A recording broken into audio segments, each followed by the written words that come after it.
Bismillahirrahmanirrahim. Assalamu alaikum.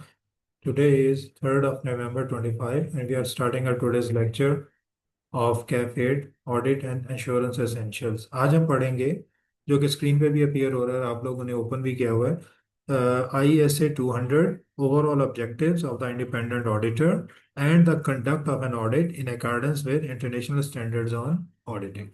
यहाँ पे हमने ये पढ़ना है कि ऑडिटर का ऑब्जेक्टिव क्या है, ऑडिटर का मकसद क्या है। तो मकसद क्या है? ऑडिट करना। लेकिन ऑडिट करने का मकसद क्या है, हम थोड़ी डिटेल में जाएंगे। तो ऑडिटर का ऑब्जेक्टिव ये है to express an opinion on the financial statements. ठीक है, तो उसे उसने एक्सप्लेन किया है कि जो आपकी ओपिनियन है उसे आप कैसे डेवलप करेंगे और किस तरह काम करेंगे, आपका स्कोप क्या होगा काम का, वो उसने डिफाइन करने की कोशिश की, आपको बताया है कि आपका ऑब्जेक्टिव क्या होना चाहिए और आप कैसे अचीव करते हैं ये ऑब्जेक्टिव। नंबर 2 वो कह रहा है conduct of audit in accordance with ISS. वो कहना ये चाह रहा है कि आईएसएस के मुताबिक जब ऑडिट आपने कंडक्ट करना है तो इसका मतलब क्या है, व्हाट डज दिस मीन। तो हम ये पढ़ेंगे कि जब हम कहते हैं we have conducted our audit in accordance with ISS, तो कब आप ये कह सकते हैं और कब आपको ये नहीं कहना चाहिए। से कि 10 स्टैंडर्ड्स हैं, 10 में से आपने 9 फॉलो किए हैं, 10वां बिल्कुल ही नहीं किया, तो क्या आपको कहना चाहिए? नहीं। 5 में से 5 किए हैं, 10 में से 5 किए हैं, कहना चाहिए, एटसेट्रा। तो वो आपको एक यार्ड स्टिक देता है और फिर वो खास तौर पे इसलिए देता है कि बाज़ अवत आपका जो local law of your country है, अब वो आपको कुछ और कह रहा होता है और स्टैंडर्ड कुछ और कह रहा होता है, और आपको तो ज़ाहिर है लोकल लॉ फॉलो करना है। अब आपने लोकल लॉ फॉलो किया तो क्या आप कह सकते हैं we have conducted our audit in accordance with ISA, तो अब ये हमने फैसला किया। ठीक है, तो ये इन चीज़ों को एक जनरलाइज किस्म की जो चीज़ें हैं ना, उन्हें यहाँ पे वो डिस्कस कर रहा है। मतलब आप कह रहे हैं कि इनिशियल आपकी जो एक ना आउटलाइन डेवलप कर रहा है तमाम चीज़ों की, कि आपने ऑडिट का प्रोसेस कहने कि करना कैसे है। तो सबसे पहले तो ऑब्जेक्टिव की बात करते हैं। ऑब्जेक्टिव मतलब कि आप ये कह लेंगे डेफिनेशन ऑफ ऑडिट भी आप कह सकते हैं। तो टू ऑब्टेन रीजनेबल एश्योरेंस, पहली बात तो ये है कि कौन सी एश्योरेंस लेनी है, रीजनेबल। ठीक है, रीजनेबल एश्योरेंस लेनी है about whether the financial statement as a whole are free from material misstatements, whether due to fraud and error, thereby enabling the auditor to express an opinion, or whether the financial statements are prepared in all material respects in accordance with applicable financial reporting framework। Objective क्या है? अब ये बहुत detail से आपने पढ़ना है कि आपने लेनी है रीजनेबल एश्योरेंस। आपका ये मकसद है कि आपने रीजनेबल एश्योरेंस लेनी है। और किस चीज़ की? Financial statement as a whole are free from material misstatement. Material misstatement, reasonable assurance, ये टर्म याद रखनी है। मटेरियल मिसस्टेटमेंट, मिसस्टेटमेंट तो मिसस्टेटमेंट होती है, चाहे 2 रुपए की हो चाहे 2 लाख की हो। उन्होंने कहा जी मटेरियल मिसस्टेटमेंट। अब मटेरियलिटी कहाँ से आएगी, कैसे पता चलेगा, ये हम आगे पढ़ेंगे। और वैसे भी आप कहते हैं अगर आपके पास से जेब से 10 रुपए गिर जाएं तो क्या मटेरियल लॉस है आपका कि नहीं? आप वापस तो नहीं जाते 10 रुपए देखने के लिए। जेब से 100 गिर जाएं तो जाएंगे कि नहीं जाते? आप लोग घर पहुंच गए हैं, अब आपको 100 रुपया खर्च करके फिर कॉलेज आना पड़ेगा तो नहीं आएंगे। खुदा ना खासा 1 लाख रुपया गिर गया फिर तो भागे भागे आएंगे ना। लेकिन एक जो अरबपति बनता है उसका कहीं लाख दाएं बाएं गिर गया तो वो आएगा? वो नहीं आएगा।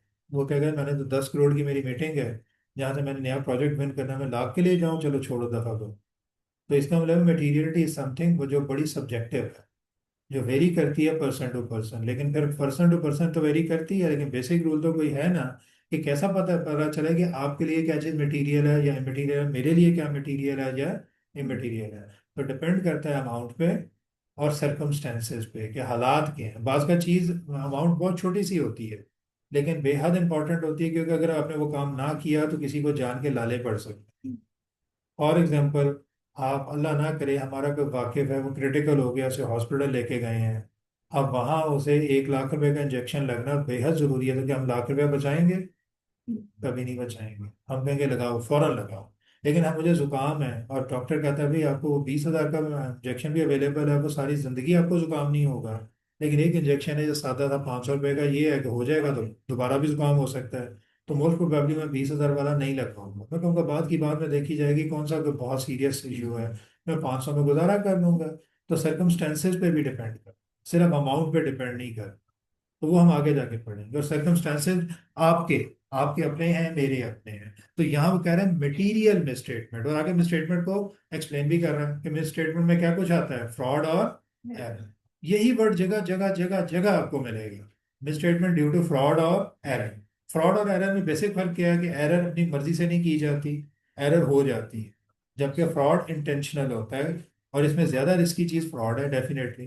फ्रॉड चाहे छोटा भी हो वो डेंजरस होगी, क्योंकि इसका मतलब जानबूझ के गलती की गई है। तो आज हो सकता है आपने गलती, एक छोटी गलती इसलिए की हो कि पहले चेक तो कर लें, लेट्स चेक इट आउट के कोई इसे पकड़ सकता है कि नहीं। नहीं पकड़ी गई। अब आपकी हिम्मत बंधी, अब आपने बड़ी गलती की, जानबूझ के फ्रॉड किया, मतलब गलती तो नहीं कहना चाहिए, वो भी नहीं पकड़ी गई, फिर आखिर आपने अपना असल हाथ मारा।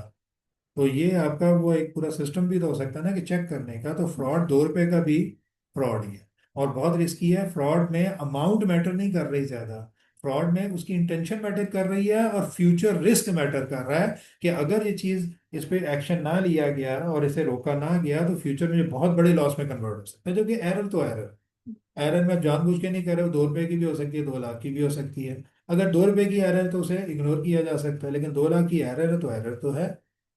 अब आपने एरर किया और मेरे 2 लाख का बेड़ा गर्क कर दिया, तो मैं तो आपसे पूछूंगा भाई ठीक है तुमने एरर किया लेकिन मेरा 2 लाख तो गया ना। तो मैं कैसे कह दूं तुम एफिशिएंट बच्चे हो या एक्टिव प्रोफेशनल हो या एफिशिएंट प्रोफेशनल हो। तो एरर में हम देखते हैं मटीरियलिटी को ज्यादा, फ्रॉड में देखते हैं मटीरियलिटी को लेकिन उतना। फ्रॉड में बेसिकली उसकी नेचर जो मैटर करती है, ठीक है, ये याद रखना। तो जहाँ उसने क्या देखें कितनी खूबसूरती से उसने 5-6 चीजें एक जगह इकट्ठी कर दी 3 लाइनों में। पहला क्या कि लेनी क्या है, रीजनेबल एश्योरेंस। लेनी किस पे है, financial statement are free from material misstatement. फिर साथ ही उन्हें एक्सप्लेन कर दिया मटेरियल मिसस्टेटमेंट किसे कहते हैं, किस वजह से, ड्यू टू फ्रॉड और एरर। और आगे, और ये क्यों लेनी है, बस लेके बैठ जाना है, नो। मकसद तो असल क्या है कि अपनी ओपिनियन देनी है, किसी ने मुझसे ओपिनियन मांगी है, आपने ओपिनियन देनी है on whether the financial statement. Opinion क्या देनी है कि फाइनेंशियल स्टेटमेंट जो प्रिपेयर की गई हैं इन all material aspect, again materiality ले गया कि मैं ये नहीं कह रहा कि जो 100% ठीक है। आप कहेंगे जी इसमें तो 4 रुपए का फर्क है, आप कह रहे थे 100% ठीक है। पकड़ने वाली बात तो पकड़ सकते हैं ना तंग करने को। आप कहेंगे मटेरियल रिस्पेक्ट में ठीक है कि इसमें मटेरियल लेवल की कोई एरर या फ्रॉड मौजूद नहीं है। फिर एप्लीकेबल फाइनेंशियल रिपोर्टिंग फ्रेमवर्क, और ये कैसे प्रिपेयर की गई है, फाइनेंशियल रिपोर्टिंग फ्रेमवर्क के मुताबिक। और फाइनेंशियल रिपोर्टिंग फ्रेमवर्क क्या है हमारा, IFRS and requirements of companies act 2017, Pakistan का जनरली है, ठीक है। तो देखें, थोड़ा सा चीजों को बेटा क्रिटिकल देखा करो। आपको थोड़ा सा फील हुआ है कि नहीं, उसने कितनी खूबसूरती से कितनी सारी चीजें 3 लाइनों में परो दी। ये तरीका होता है प्रोफेशनल्स का, ये होती हैं डेफिनेशंस कि चीजों को कवर अप कर दिया जाए, कल कोई इसमें से लूप होल ना निकाल सके। लूप होल अभी भी निकल आएगा। जैसे कोई कहेगा मटेरियलिटी क्या होती है, भाई आपने तो डिफाइन ही नहीं किया, मेरे लिए तो मटेरियल ही नहीं है, बहस में पड़ जाए, तो उसमें बहस होती है। लेकिन जहां तक चीजें सेट कर दी गई हैं, डिस्कस की गई हैं, उस हिसाब से उसने यहाँ चीजों को ले लिया। अब रीजनेबल एश्योरेंस होती क्या है ये आपको पता होना चाहिए, इसकी भी डेफिनेशन मौजूद है। What is reasonable assurance, Tania आप बताओगे, आपने तो पूरा सिलेबस पढ़ा हुआ है। What is reasonable assurance, Tania आपको आवाज आ रही है। अस्सलाम वालेकुम सर। जी, what is reasonable assurance.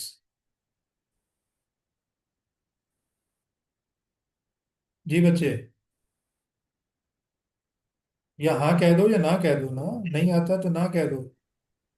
Sir reasonable assurance. जी, ये 2 नंबर का क्वेश्चन एग्जामिनर ने आपको एग्जाम में दे दिया है, ठीक है। और आपने ये 2 नंबर का जवाब प्रॉपरली नहीं दिया और आप 50 से 48 पे आ गए हो, तो क्या होगा। So what is reasonable assurance.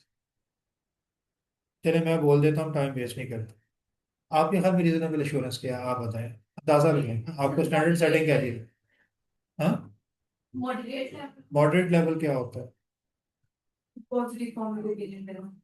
Positive form में ओपिनियन देना। पॉजिटिव फॉर्म क्या होती है। मतलब इसमें मतलब आइडियाज के अकॉर्डिंग से स्टैंडर्ड्स के अकॉर्डिंग वे अपने मुताबिक। नहीं वो तो है, जब आप पे लगेंगे तो इंश्योरेंस तो वही देनी है, वो तो इंश्योरेंस होगी, स्टैंडर्ड के मुताबिक बताना है। रीजनेबल का वर्ड कैसे लग गया साहब, इसका मतलब क्या है। यार तुम्हारा रवैया रीजनेबल है, तुम्हारा रवैया बहुत अच्छा है, तुम्हारा रवैया रीजनेबल नहीं है, बात रवैये की हो रही है, लेकिन साथ रीजनेबल क्या एक्सप्लेन कर रहा है। कितनी एश्योरेंस, मुनासिब एश्योरेंस। रीजनेबल का मतलब तो मुनासिब ही होता है ना बहुत ज्यादा ना कम। तो आपका क्या ख्याल है कितनी की एश्योरेंस लेनी चाहिए ऑडिट में जो रीजनेबल एश्योरेंस हो जाए? ये तो बहुत हाई हो गई। आप तो रीजनेबल कह रहे हैं। 60 to 80। अब ये डिपेंड करता है ना 60 to 80 क्या चीज, 90% से ऊपर क्या चीज, क्या करेंगे? फाइनेंशियल स्टेटमेंट तो फिर आप चेक कर लेना है फाइनेंशियल स्टेटमेंट को 90%, तो आप कहेंगे मैंने रीजनेबल इंश्योरेंस ले ली। कैसे? कैसे कैसे? फर्ज करें आपने 90% चेक किया उसमें कोई गलती नहीं थी, बाकी 10% जो आपने छोड़ दिया सारी गलतियां ही उसमें थी। फिर बेटा आप रिस्क बेस्ड अप्रोच पे हो। मैंने आपको बहुत पहले समझा दिया था कि क्वांटिटी मैटर नहीं करती। आपने रिस्क देखना है, आपने देखा यहाँ ज्यादा रिस्क है यहाँ ज्यादा कम है, ज्यादा कम ज्यादा। आपने ओवरऑल 100% में से वो चीजें निकाल दी हैं जो ज्यादा रिस्की हैं, उन पे भी काम करना है। जिन पे रिस्क थोड़ा मॉडरेट है उन पे भी करना है। जिन पे रिस्क बहुत कम है उन पे भी करना है, ऐसा नहीं है कि बिल्कुल ही छोड़ देना है। लेकिन जो हाई रिस्क है उन पे ज्यादा काम करना है, उन पे आप कह लेंगे 90% तक चेकिंग कर लेनी है। जो मॉडरेट है उन पे भी करना है। ऐसा नहीं है कि 90% चेक किया बाकी 10% छोड़ दिया। आपकी बातों से तो मुझे इंप्रेशन मिला है ये नहीं, करना 100% है।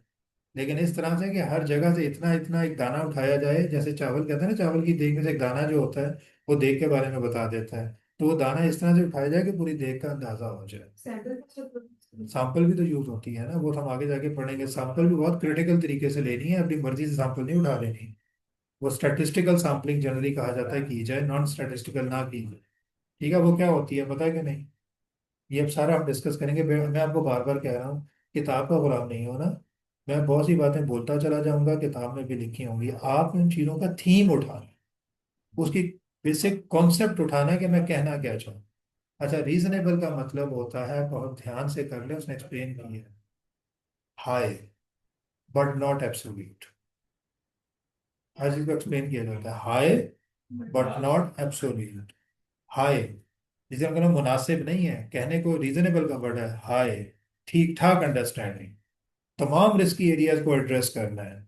और जहां तक आपकी तसल्ली ना हो जाए चीजें करते चले जाना है। रीजनेबल का मतलब 50% नहीं है, 60 नहीं है, 70 नहीं है, 90 भी नहीं है। अगर 90% में भी आपकी सेटिस्फेक्शन नहीं हो रही, गलतियां निकल रही हैं, तो 91 पे चले जाओ, 92 पे चले जाओ, अल्टीमेटली 100 पे चले जाओ। रीजनेबल का मतलब है हाई लेवल, बहुत ज्यादा सेटिस्फेक्शन, बट नॉट एब्सोल्यूट। क्या मतलब?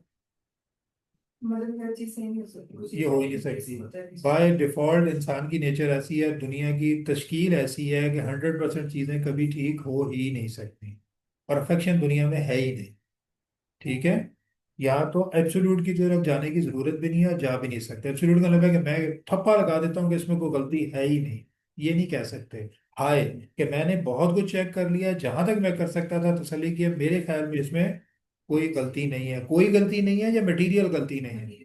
मटेरियल गलती नहीं है, याद रखना है। और गलती को मैं क्या नाम दूंगा? गलती नहीं कहूंगा, मिस स्टेटमेंट। और मिस स्टेटमेंट में क्या कुछ आता है? फ्रॉड भी आता है और एरर भी आती है।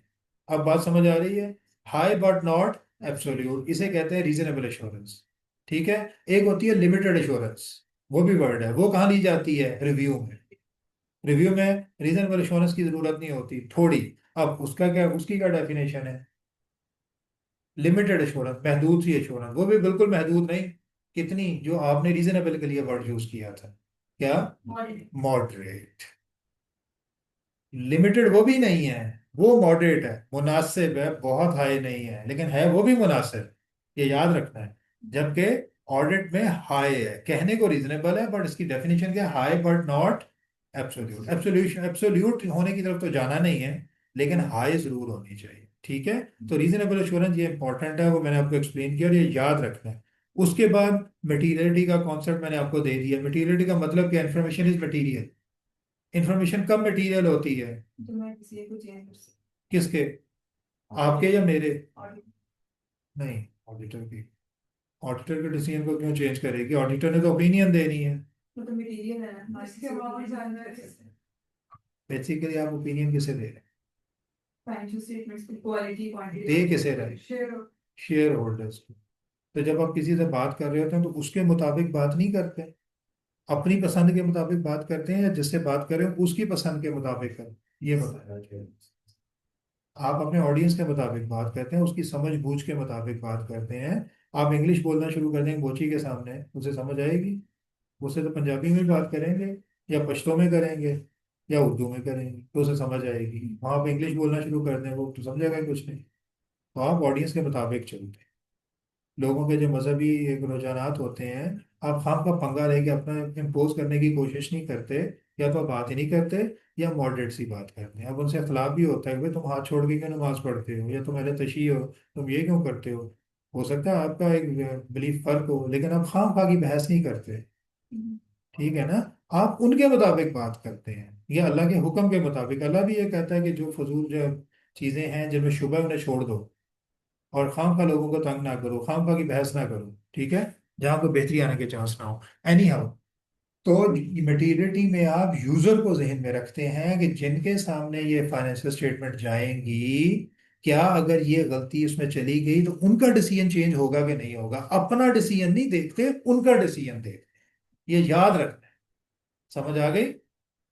और वो तो डिसीजन चेंज क्यों होगा, रीजन क्या होगी? या तो अमाउंट बहुत ज्यादा है, या उसकी नेचर है इसकी, या अमाउंट ज्यादा है, या वो बंदा उस चीज में सेंसिटिव बहुत है कि यार ये 2 रुपए की गलती भी क्यों है, ये तो बहुत सेंसिटिव मैटर है मेरे लिए। ठीक है? क्लियर है? जैसे मेडिकल के जो इश्यूज होते हैं वो इंसान के लिए हमेशा सेंसिटिव होते हैं। उसके बाद सबसे सेंसिटिव इश्यूज कौन से होते हैं? आपकी जॉब के, आपके फाइनेंशियल इश्यूज जो होते हैं। उसके बाद अगर आपको कोई सैर व तफरीह का मौका नहीं मिल रहा, कहीं 2-3 साल से नहीं जा सके, तो इशू भी आपका सेंसिटिव हो जाता है। अगर आपको घूमने का शौक है, लेकिन जनरली नहीं होता, नहीं गए तो नहीं गए। लेकिन मेडिकल इशू को तो आप इग्नोर कभी नहीं करते। और फाइनेंशियली भी अपना दाव पे लगा देते हैं जब खुदा ना खासा कोई बीमारी है। लेकिन अगर आप सेहतमंद हैं तो दूसरा इशू, आप फाइनेंस पे पूरा जोर रखते हैं, घर चलाना है, सब कुछ करना है। तो ये डिपेंड करता है। ठीक है? तो इसका मतलब है, अगर हम इसकी डेफिनेशन अब बनाएं तो क्या है? Information is material if it may affect the decision. नहीं सिर्फ डिसीजन, तो मैं ये भी कहता हूँ कि फलाने का शादी होनी चाहिए बच्ची की कि नहीं होनी चाहिए, ये डिसीजन तो नहीं ले रहे। Financial decision, economic decision, it may affect the economic decision of the user taken on the basis of these financial statements. Materiality depends upon amount as well as nature and circumstances. किन हालात में यह गलती हुई है? एक गलती normal हालात में हुई है तो शायद इतनी सीवियर ना हो। एक गलती उस वक्त हुई है जब बहुत सीवियर हालात थे, तो वो गलती बहुत बड़ी है। आपने एक बंदे को गलत इंजेक्शन लगा दिया और उसे इन्फेक्शन हो गई, जब सेहतमंद था, तो गलती तो है। इतनी एक बंदा बेचारा जो बिल्कुल उसका बॉडी इम्यूनिटी से बिल्कुल फारिग हुई हुई थी, आपने उस वक्त उसे गलत मेडिसिन लगा दी, वो तो बॉडी अफोर्ड ही नहीं करेगी और एक्सपायर हो गया। गलती एक जैसी है, लेकिन सर्कमस्टेंसेस ने उस गलती को मुनासिब रखा कि चलो हो गई, यहाँ से स्वेयर कर दिया, बंदे की जान चली गई। ठीक है? तो मैं दोबारा रिपीट कर रहा हूँ और आगे ये आएगी। मैं साथ साथ इसलिए करता हूँ कि चीज़ों का एक कॉन्सेप्ट बनता जाए। Information is material. It if it would affect the economic decision of the users of और auditor नहीं, of the user। आप यूजर के फीट में खड़ा होकर, शूज में खड़ा होकर सोचते हैं कि अगर मैं यूजर होता तो क्या ये मेरा डिसीजन चेंज कर देती कि ना करती। फैसला आप कर रहे हैं, आपको नहीं पता यूजर क्या सोच रहा है। अंदाजा कर सकते हैं ना? और अंदाजा कैसे होगा? किस बेस पे आप अंदाजा करेंगे कि यूजर का फैसला क्या होगा? Professional judgement, based on your professional judgement आप फैसला कर रहे हैं कि अगर मैं यूजर होता तो क्या ये गलती मेरा डिसीजन बदल देती, और अगर बदल देती तो वही मटीरियल है। अब उसने आगे एक्सप्लेन किया कि मटीरियल डिपेंड किस पे करती है। Material depends upon amount as well as nature and the circumstances under which that misstatement has occurred. ठीक हो गया? आप समझ आ गई बात? तो दूसरा जो इंपॉर्टेंट चीज थी यहाँ पे मटेरियल का वर्ड था। ठीक हो गया? बाकी सारी चीजें फ्रॉड और एरर तो आपको पता चल गया, उसे पढ़ लेंगे कि एरर अनइंटेंशनल होती है, इसकी डेफिनेशन इसकी भी मौजूद है, पढ़ लेंगे, वो इतनी कोई टेक्निकल डेफिनेशन नहीं है। फ्रॉड इंटेंशनल होता है। ठीक है? अच्छा जी, उसके बाद में फ्रॉड की टाइप्स होती हैं, वो हम बाद में पढ़ेंगे। Express an opinion on whether the financial statement are prepared in all material respect. Again material वही वाला मटेरियल है, तो दूसरा वर्ड नहीं है। In accordance with applicable financial reporting framework, या फाइनेंशियल रिपोर्टिंग फ्रेमवर्क के मुताबिक बनी है। हम ये नहीं कह रहे ये करेक्ट है, ये नहीं कह रहे, हम कह रहे हैं फाइनेंशियल रिपोर्टिंग फ्रेमवर्क के मुताबिक है, बस दैट्स इट। और रिपोर्टिंग फ्रेमवर्क कितनी किस्म के होते हैं? दो। ठीक है? मैं साथ साथ बता रहा हूँ, लिख लिया करो बेशक आप। एक होता है फेयर प्रेजेंटेशन फ्रेमवर्क, एक होता है कंप्लायंस फ्रेमवर्क। प्राइमरीली दोनों में क्या फर्क है? वैसे तो पूरी किताबें आपको मिल जाएंगी दोनों पे। प्राइमरी फर्क है कंप्लायंस में, आप कहते हैं आंखें बंद करके जो लॉ कह रहा है कर दो, बस ये ना सोचो कि इससे क्या रिजल्ट आएगा। फेयर प्रेजेंटेशन में कहते हैं अपना दिमाग भी इस्तेमाल कर लो कि दो ऑप्शंस हैं, तुम्हें क्या लगता है कि कौन सी ऑप्शन ठीक रहेगी इन हालात में, जो ज्यादा अच्छी प्रेजेंटेशन, ज्यादा फेयर रिजल्ट देगी, लोगों को ज्यादा समझ आएगी बात की। तो ऐसा फ्रेमवर्क होता है फेयर प्रेजेंटेशन फ्रेमवर्क। ठीक है बेटा, ऑडिट में कोई भी यूज नहीं होता, ये देखना होता है कि आपका लॉ ऑफ द कंट्री क्या क्या है। आपने तो अपना तो यूज नहीं करना ना, फ्रेमवर्क आप तो नहीं बना रहे, आप तो फ्रेमवर्क को यूज कर रहे हैं। बनाया किसने है फ्रेमवर्क? आपके मुल्क के लॉ ने। आपका कंपनीज एक्ट कहता है कि आपने बैलेंस शीट में ये आइटम देने हैं, इस तरह देने हैं, एंड सो ऑन। और आपका आईएफआरएस बताते हैं कि आपने लीजेस की अकाउंटिंग कैसे करनी है, ये आपने तो डिफाइन नहीं किया है ना, आप तो लीज स्टैंडर्ड को फॉलो कर रहे हैं। तो हमारे जो इस वक्त इंटरनेशनल लॉ या अकाउंटिंग चल रही है वो फ्रेमवर्क बेस्ड है। और हमारा बेसिकली क्या फ्रेमवर्क है इंटरनेशनली? आईएफआरएस। लेकिन हर मुल्क का अपना लॉ होता है, तो उसे लॉ को भी साथ ही अटैच कर देते हैं कि हमारे फ्रेमवर्क में ये लॉ भी है। तो हमारा फ्रेमवर्क क्या बन गया? Requirements of IFRS as adopted by SCCP. जो फ्रेम जो होते हैं ना आईएफआरएस, इन्हें उस मुल्क का जो सिक्योरिटीज एंड एक्सचेंज कमीशन है, जो कंपनीज को रेगुलेट करता है, वो अडॉप्ट करता है। वो बताता है कि ये वाला हम फॉलो करेंगे या हम फॉलो नहीं करेंगे, तो वो लॉ बन जाता है।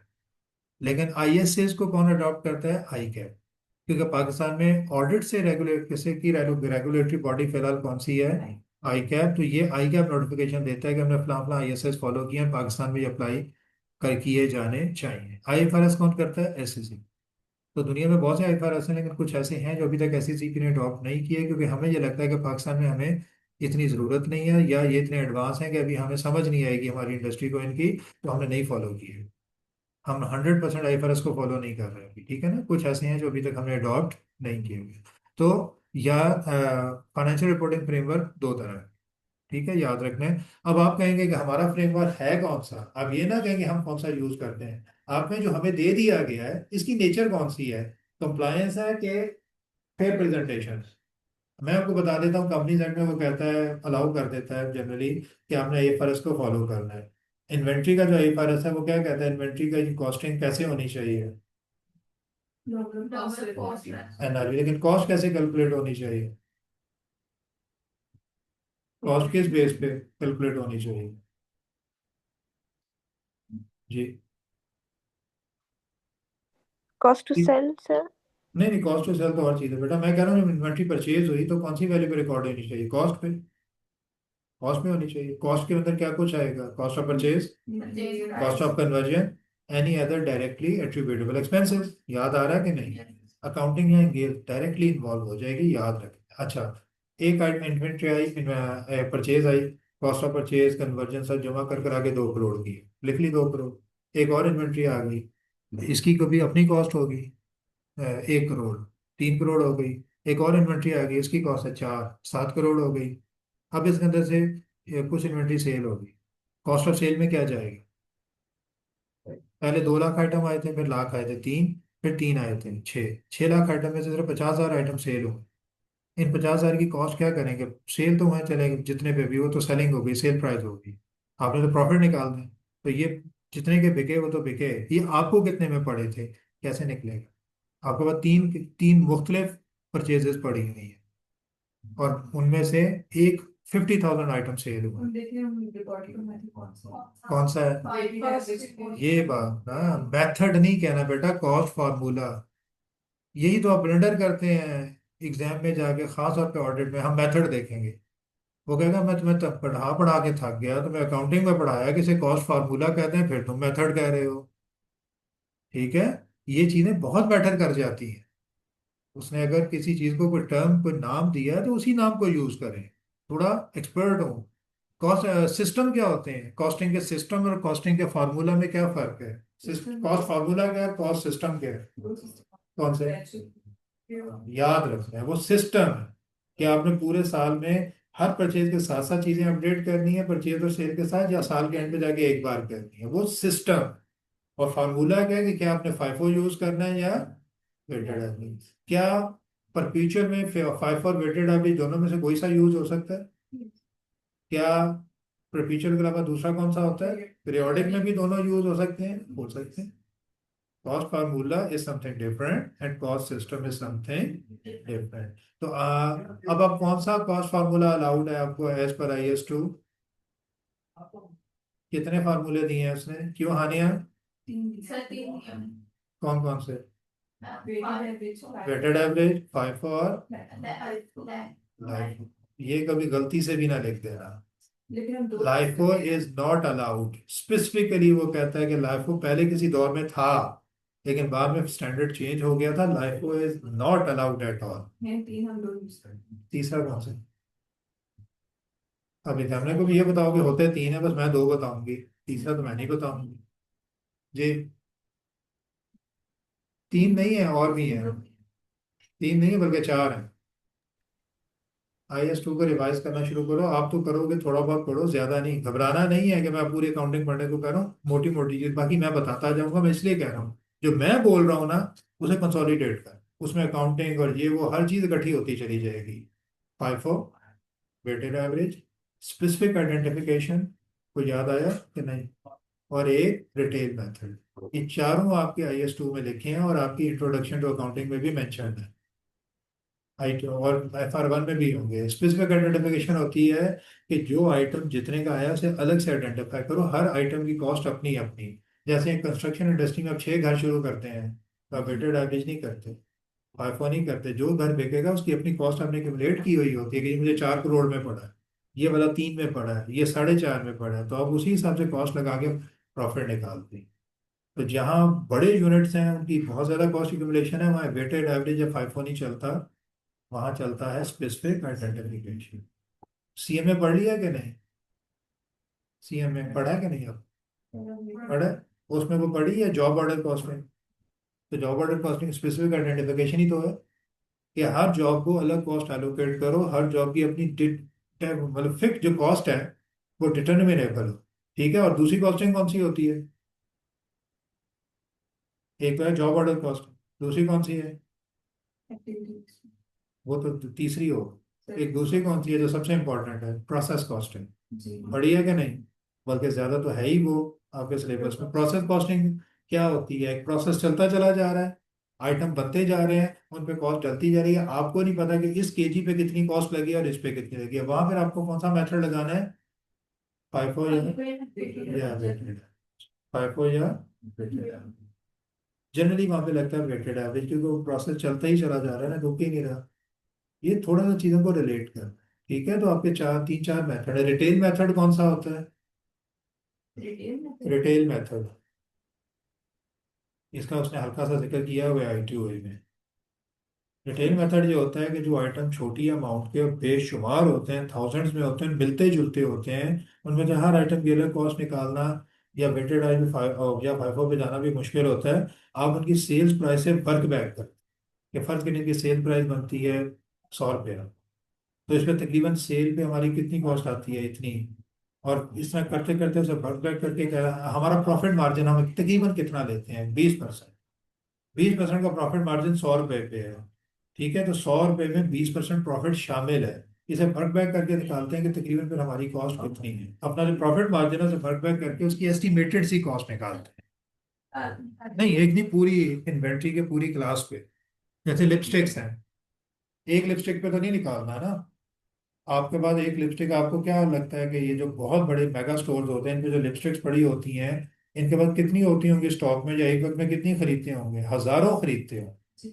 ऐसे ही है ना, सैकड़ों भी नहीं, हजारों एक साथ आती होंगी, तो उन्हें तो लिपस्टिक टू लिपस्टिक, इवन डब्बा टू डब्बा, इवन एक क्लास टू क्लास भी आइडेंटिफाई करना बड़ा अजाब होगा। आपके ब्रांड्स कितने हैं लिपस्टिक के? 50 तो ब्रांड्स हैं, और हर ब्रांड की आप खरीद रहे हैं, तो आप कैसे पॉसिबल है कि उन्हें फाइव या एवरेज पे लेके जाएं, और इतना छोटा सा आइटम। तो उसके लिए फिर उसने आपको एक और चीज दी है, उसे खैर बहुत ज्यादा नहीं हम पढ़ाते सिलेबस में, लेकिन उसे कहते हैं रिटेल मेथड। उसकी जो रिटेल प्राइस है मार्केट की, उसमें से प्रॉफिट मार्जिन आप निकाल देते हैं जो आपका एस्टिमेटेड होता है, बाकी का आप एज्यूम कर लेते हैं ये मेरी कॉस्ट है। ठीक है, तो वो एक अलग चीज़ है, उसमें मैंने भी खैर बहुत ज़्यादा वर्क नहीं किया, ना कहीं देखा है बहुत ज़्यादा, इसलिए हम उस पर ज़्यादा बहस नहीं करेंगे। तो यहाँ पे आ जाते हैं कि एप्लीकेबल फाइनेंशियल रिपोर्टिंग फ्रेमवर्क। तो फिर कौन सा फ्रेमवर्क हुआ ये? जो IS2 बुक में आपको कहता है कि या फाइफो भी कर लो या वेटेड एवरेज, कोई सा चूज कर लो। फेयर प्रेजेंटेशन, वो कहता है अपने ऑपरेशंस की नेचर देखो, अपनी इन्वेंट्री की नेचर देखो, देखो कि इस पे वेटेड एवरेज ज्यादा सूट करता है या फाइफो सूट करता है। तो फिर ये कौन सा हो गया? Fair presentation. लेकिन बाद जगह वो कोई ऑप्शन नहीं देता, वहां वो क्या हो गया? कंप्लायंस। तो बेसिकली आप कह सकते हैं कि इस पर जो हमारा फ्रेमवर्क है ना, it's a mix of compliance and fair presentation. ठीक हो गया? आगे है जी, to report on the financial statement and communicate as required by the ISAs in accordance with the auditors finding. पहले कह रहे हैं आपने रीजनेबल एश्योरेंस लेनी है, उस एश्योरेंस पे आपने ओपिनियन एक्सप्रेस करनी है फाइनेंशियल स्टेटमेंट पे, और किस चीज पे करनी है वो बता दिया, कर दिया। अब ओपिनियन एक्सप्रेस कैसे करनी है? रिपोर्ट की शेप, और रिपोर्ट की शेप में कैसे? और वो कम्युनिकेट, रिपोर्ट बना के रख नहीं लेनी, उसे कम्युनिकेट भी करना है। किस तरह? जिस तरह ISS कहते हैं। अब पूरा एक स्ट्रक्चर बना दिया उसने। अब मुझे मोटी मोटी बात कर दें कि कहाँ से शुरू करता है डेफिनेशन। आपने लेना क्या? रीजनेबल श्योरेंस किन पे लेनी है? फाइनेंशियल स्टेटमेंट के ट्रू एंड फेयर व्यू होने पे, मटेरियल रिस्पेक्ट पे। और फिर क्या करना है? वो ले ली, तो अपनी ओपिनियन देनी है। और ओपिनियन किस पे देनी है? फाइनेंशियल स्टेटमेंट पे कि जनाब ये फ्रेमवर्क के मुताबिक बनी है। ओपिनियन भी दे दी। ओपिनियन दे के क्या करना है? सिर्फ ओपिनियन को रिपोर्ट की शक्ल में कन्वर्ट करना है, और फिर ये रिपोर्ट आगे कम्युनिकेट भी करनी है जैसे कि स्टैंडर्ड्स कहते हैं। ये आपका ओवरऑल ऑब्जेक्टिव। अब समझ आ गया कितना उसने ब्यूटीफुली इतनी सारी चीजों को 4-5 लाइनों में कवर की है, शॉर्टेस्ट पॉसिबल वर्जन में। तो हर डेफिनेशन को उसके ट्रू सेंस में आपने समझना है और एक्सप्लेन करना है। ठीक है? अगर आपने समझ बना ली तो सवाल ही पैदा नहीं होता कि आप फेल हो। ये मैं आपको अभी बता देता हूँ। आप जो कि वो किताब पढ़ते हैं, जो समझ आती है लिख देते हैं, तो फिर वो मसला हल नहीं होता है ना। जैसे मैंने अभी हानिया, अपनी बच्ची है हमारी, उसे मिसाल दी, मैंने इससे पूछा रीजनेबल एश्योरेंस क्या होती है। ये बहुत पढ़ने वाली बच्ची है माशाल्लाह, और अभी इसका बहुत नैरो मार्जिन से मेरा ख्याल रहा है। तो ये गलती है ना, मैंने उसे ये एग्जांपल दी है ना कि मैं 2 नंबर का दे देता हूँ, व्हाट इज रीजनेबल एश्योरेंस, और आप उसे गोल मोल बात करते हैं तो मैं तो नंबर नहीं दूंगा आपको, और आप क्या 50 से 48 पे आ जाएंगे, सिर्फ इन 2 नंबर्स की वजह से, 2 मार्क्स की वजह से। तो एक एक मार्क आपके लिए बेहद इंपॉर्टेंट है। आपने एक्सप्लेनेटरी मोड में जाना है, और जहां जरूरत है हमारे स्टैंडर्ड की वर्डिंग भी उठा के छापनी है, वो मैं बताता जाऊंगा। अब ये वाली चीज आपने याद कर लेनी। ये जो ऑब्जेक्टिव है ना, ऑडिटर है ना, ये 2 4 6 लाइनें, इन्हें याद कर। ठीक है? अगर ऑब्जेक्टिव आया तो आपने इन्हें एज इट इज छापना है पहले, फिर नीचे अपनी एक्सप्लेनेशन देनी है जो मैंने आपको दी है कि मटेरियलिटी का ये मतलब है, फलां चीज का ये मतलब है, रीजनेबल एश्योरेंस ये होती है, और उसने ऐसे रिलेट कर दिया है, ये कर दिया है। लेकिन ऊपर पहले डेफिनेशन देनी। क्या होगा? Under ISA 2 provides that objective an auditor is, पूरा छाप दें। फिर नीचे लिखें it appears from the above definition explanation of the standard that, फिर अपनी एक्सप्लेनेशन देना शुरू करें। समझ आई बात? और उसे फिर उसका पोस्टमार्टम करते हैं कि आपको क्या समझ आई है इस डेफिनेशन से। आगे चलते हैं जनाब। ISA 2 requires the auditor to comply with the all ISAs relevant to the audit, comply with the relevant ethical requirements, plan and perform an audit with professional skepticism, exercise professional judgment in planning and performing an audit, obtain sufficient appropriate audit evidence। ये जो उसने bold किए हैं ना, आपने सिर्फ ये याद करने हैं, पूरा रट्टा नहीं लगाना। ये 5 चीजें ध्यान में होंगी, ISA के मुताबिक हो, ना सिर्फ ISA के मुताबिक हो बल्कि इथिकल रिक्वायरमेंट्स के मुताबिक हो। इथिकल रिक्वायरमेंट क्या है? ये काम करोगे, ये नहीं करोगे, ये ऑडिट रिजेक्ट कर दोगे, ये ऐसे करोगे। ये इथिकल रिक्वायरमेंट्स अलग से हैं, वो भी फॉलो करोगे। तीसरे नंबर पे प्रोफेशनल स्केप्टिसिज्म अप्लाई करोगे। क्या मतलब? क्वेश्चनिंग माइंड, कि हर चीज को शुबे से देखोगे, जब तक तसल्ली नहीं हो जाती उसकी जान नहीं छोड़ोगे। चाहे आपके सगे भाई ने या बहुत ही इंटेलिजेंट दोस्त है जिसका आपको पता है ये तो गलती कम नहीं करता, बहुत तेज बंदा है, इवन उसके काम को भी चेक कर लो। ठीक है? ये प्रोफेशनल स्केप्टिसिज्म वो होता है। और ये सारा काम करते हुए क्या करोगे? अपनी प्रोफेशनल जजमेंट अप्लाई करोगे सारे कामों को करते हुए। और आखिर में जब ये सारा करोगे तो उसका आउटपुट आपके पास क्या आना चाहिए? तो लोगों को दिखा सको सफिशिएंट अप्रोप्रिएट ऑडिट एविडेंस लेना जरूरी है। जुबानी कलामी नहीं करोगे।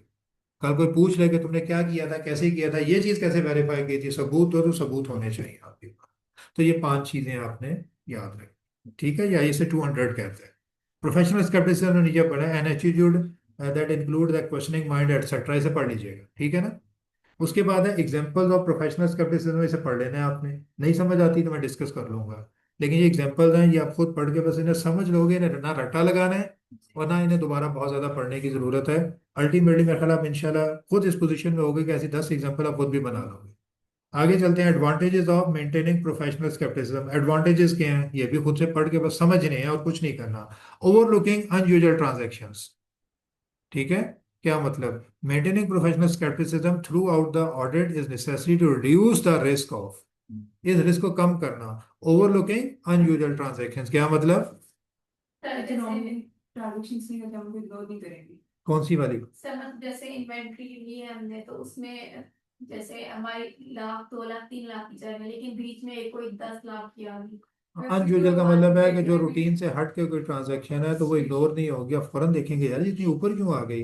तो यही तो एटीट्यूड है प्रोफेशनल स्केप्टिसिज्म, अनयूजुअल चीज को देखना और इग्नोर ना करना। Number two, over generalisation when drawing conclusion from audit observation. Over generalise नहीं करना कंक्लूजन को, मतलब कंक्लूजन को जनरलाइज नहीं करना। बहुत सी चीज़ें ऐसी हैं जो नॉर्मल से हट के हैं तो उन पे कंक्लूजन को स्पेसिफिकली देखना है, ये कहाँ से आ गई, तो मेरा कंक्लूजन तो ये था, अब ये आ गई तो मुझे अब क्या कहना चाहिए।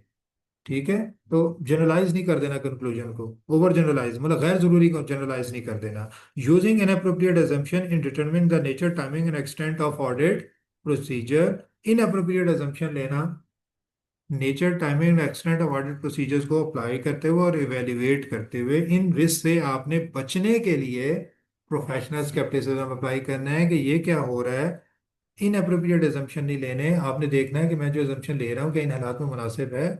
पूरी तरह गौर व फिक्र करके अपनी तसल्ली करनी, ये नहीं कि साथ वाले दोस्त ने कहा मैंने फलां ऑडिट पे एजम्पशन लिया था वो भी क्लाइंट ऐसे ही था तुम भी ले लो, आपने बस आंखें बंद करके वो ले लिया, ऐसे नहीं करना।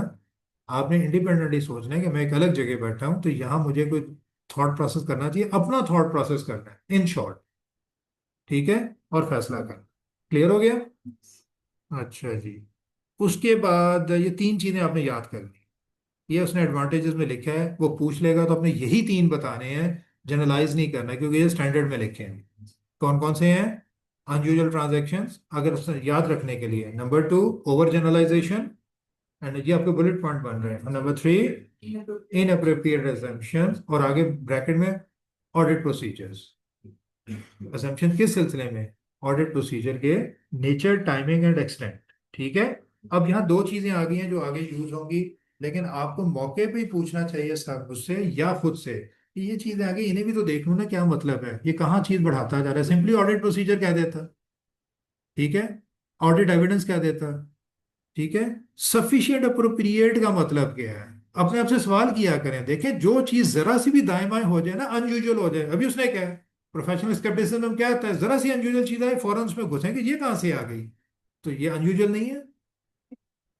सिर्फ ऑडिट एविडेंस की बात नहीं कर रहा, सफिशिएंट अप्रोप्रिएट भी टांग दिया तो जाके देखिए ना नेट पे कि व्हाट इज सफिशिएंट अप्रोप्रिएट। इसी तरह नीचे nature timing and extent 3 word लगा दिए, सिंपली ऑडिट प्रोसीजर क्या देता। सफिशिएंट का मतलब होता है कि मुनासिब तादाद में ले लिए, कम से कम 6 लेने चाहिए थे तो 6 ले ली, क्वांटिटी।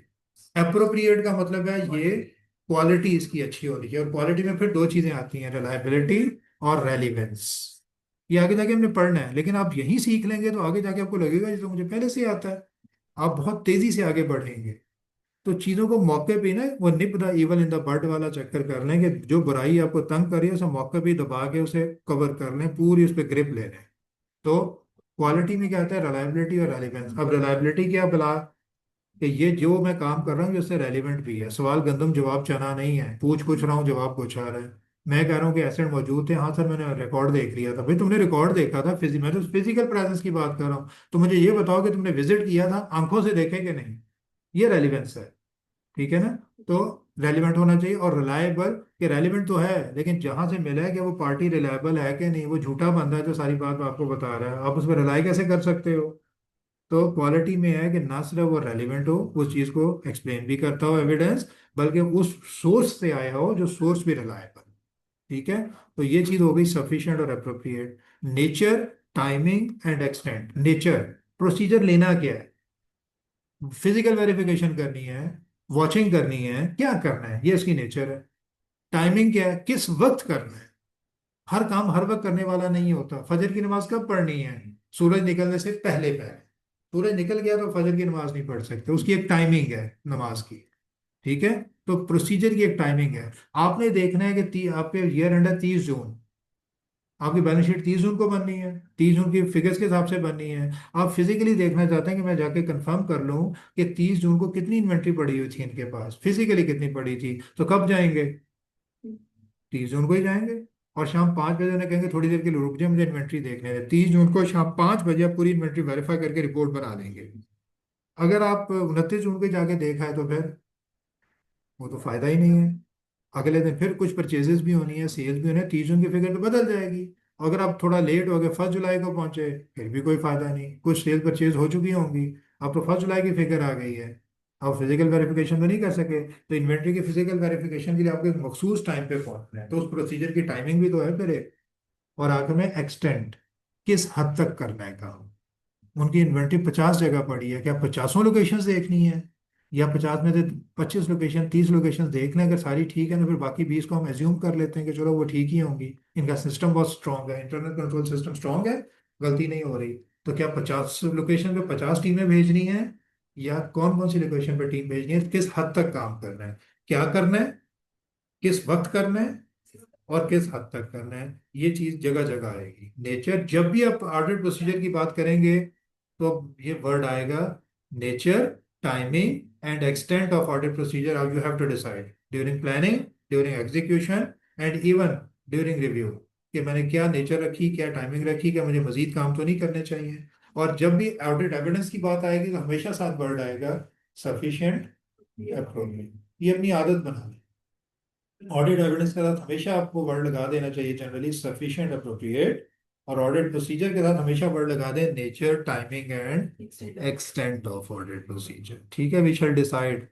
आपको कहा जाता है कि ऑडिट प्रोग्राम बनाएं लॉन्ग टर्म लोन्स का, तो आप कहेंगे we shall decide the audit procedure to be perform, नहीं, we shall decide the nature, timing and extent of audit procedures to be perform. Procedure तो हम डिसाइड करेंगे ना, वो तो फिर हमने करने हैं। और कैसे करेंगे? यूजिंग, कौन सा प्रोसीजर पर कितना परफॉर्म करना है, किस नेचर का, किस टाइम का, और किस, क्या, कौन सी judgment? Professional judgment. Using professional judgment we shall decide the nature, timing and extent of audit procedures. वो तो आगे जाके पढ़ेंगे ना, वो तो बहुत डिटेल से हम पढ़ेंगे। ठीक है, वो अभी मैं जानू अगर उधर चला गया तो बात फिर निकलते निकलते इतनी फैल जाएगी कि फिर आपके भी कंट्रोल में नहीं होगी, आपको समझ नहीं आएगी। मैं सिर्फ वही बातें बता रहा हूँ जो बार बार रिपीट होती हैं ना। वो जो डिटेल्स है वो आगे जाके प्रोसीजर का पूरा वो चैप्टर है आपका, वो उसमें डिस्कस करेंगे। ठीक हो गया? तो इसे ख़त्म करते हैं आज के लिए। थोड़ा सा मैंने आपको आइडिया दिया, प्रोफेशनल जजमेंट की डेफिनेशन आ गई है, इसे आपने पढ़ लेना है और इसके ट्रू सेंस में समझना है, रट्टा नहीं लगाना कि अब कहना क्या चाह रहा है। For example, the application of relevant training, knowledge and experience. आपकी ट्रेनिंग हुई है, आपका नॉलेज है और आपका एक्सपीरियंस है। ट्रेनिंग कैसे होती है आपकी? आप सीए कर रहे हैं ना, आपकी ट्रेनिंग कैसे होती है? आर्टिकल से। आपका नॉलेज कैसे आता है? ये जो मुझसे पढ़ रहे हैं, पेपर्स देते हैं, तो ये नॉलेज ही है ना। और आखिर में क्या है? एक्सपीरियंस कैसे आता है? ट्रेनिंग के दौरान आप जब ऑडिट करने जाते हैं और काम देखते हैं क्या हो रहा है, कैसे हो रहा है, तो ये एक्सपीरियंस ही है ना। आप जब जिंदगी में सीखते हैं, तीनों के अलावा कोई चौथी चीज़ भी होती है जिससे आप सीखते हैं।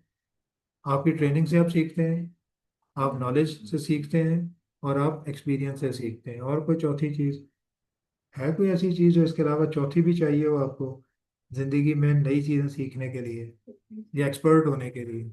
मिस्टेक तो इसी से रिलेट कर जाती है ना। कोई और प्रोसेस या प्रोसीजर जो आप अडॉप्ट करते हो, सोचना है इसमें। बेसिकली नहीं है, तीन ही चीज़ें। इसलिए जितने भी प्रोफेशन हैं आपको क्या देते हैं? आपको एक ट्रेनिंग देते हैं, नॉलेज देते हैं, एक्सपीरियंस कुछ देते हैं, कुछ नहीं देते। सीए में फॉर्चुनेटली आपको एक्सपीरियंस दिया जाता है, लेकिन एमबीए में आपको एक्सपीरियंस नहीं दिया जाता, और एसीसी में भी नहीं दिया जाता at the during the study. तो हम, यही तो हमारी स्ट्रेंथ है कि जब हम सीए करके निकलते हैं, ना सिर्फ हमारा नॉलेज होता है, ना सिर्फ हमारे पास ट्रेनिंग होती है, बल्कि हमारे पास एक्सपीरियंस भी होता है। हम एक्सपीरियंस कंसिडर होते हैं, जबकि एसीसी एक्सपीरियंस कंसिडर नहीं होता, उसे कहते हैं ये फ्रेश है। ठीक है, तो ये याद रखना है। तो यहाँ पे बात खत्म करते हैं, कल इससे आगे चलेंगे। ठीक हो गया? कल मैं अपनी स्पीड थोड़ी तेज करूंगा। अब हमने थोड़ा सा, आपका ब्रेन वार्मिंग में करता जा रहा हूँ, अब हमने अपनी स्पीड बढ़ानी है। अब आप थोड़ा सा आइडिया आपको हो जाना चाहिए कि हम पढ़ेंगे किस अंदाज में, हम चीज़ों को उसकी रूट से पकड़ेंगे, ये कहना क्या चाह रहा है, और हमने जब एक्सप्लेन करना है तो कौन सी चीज़ कैसे एक्सप्लेन करनी है। ठीक है ना, असल चीज़ ये है। बाकी किताबें तो बहुत सी हैं, वो तो फिर आप ही पढ़ लें। तो इट्स ऑल फॉर टुडे। आनिया बेटा, आज के लिए इतना काफ़ी है, कल इंशाल्लाह इससे आगे चलेंगे, ठीक है? कल हमारी स्पीड तेज होगी। आनिया, आपका कोई ओके। क्वेश्चन है तो आप पूछ लो। नहीं सर, मेरा कोई क्वेश्चन नहीं है, सब कुछ समझ आ गया। चलो चलो, ओके, फिर इंशाल्लाह कल मिलते हैं। Okay. Okay sir, thank you, Allah Hafiz. Hafiz.